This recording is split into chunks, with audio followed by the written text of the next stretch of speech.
সেদিনকে সন্ধ্যায় বাড়ির সকলে মিলে করা হয়েছিল একটা ছোট করে গেট টুগেদার। আর সেখানেই যে খাওয়া দাওয়ার আয়োজন হয়েছিল সেই ভিডিওটাই তোমাদের সাথে শেয়ার করছি। প্রথমেই সন্ধ্যাবেলায় ছিল কফি আর চিকেন পকোড়া। চিকেন পকোড়াটার সঙ্গে এই পুদিনার চাটনিটা অসাধারণ খেতে লাগছিল।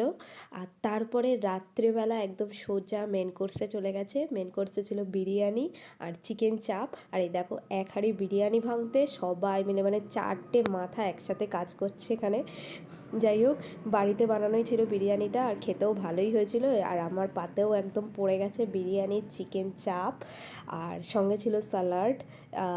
অসাধারণ খেতে হয়েছিল আর জমিয়ে একটা সন্ধ্যা আমরা সবাই মিলে এনজয় করেছি। তো চলো, ভিডিওটা কেমন লাগলো অবশ্যই আমাকে কমেন্টে জানিও। আর আমি খেতে থাকি, তোমরা আমার ভিডিও দেখতে থাকো। আর অবশ্যই কিন্তু ভালো লাগলে চ্যানেলটা সাবস্ক্রাইব করে দিও। তোমরা কিন্তু অনেক দিন হয়ে যাচ্ছে সাবস্ক্রাইব করছো না। প্লিজ প্লিজ প্লিজ চ্যানেলটা সাবস্ক্রাইব করে দিও আমার ভিডিওগুলো ভালো লাগলে। আর নতুন নতুন ভিডিওর আপডেট পেতে বেল আইকনটা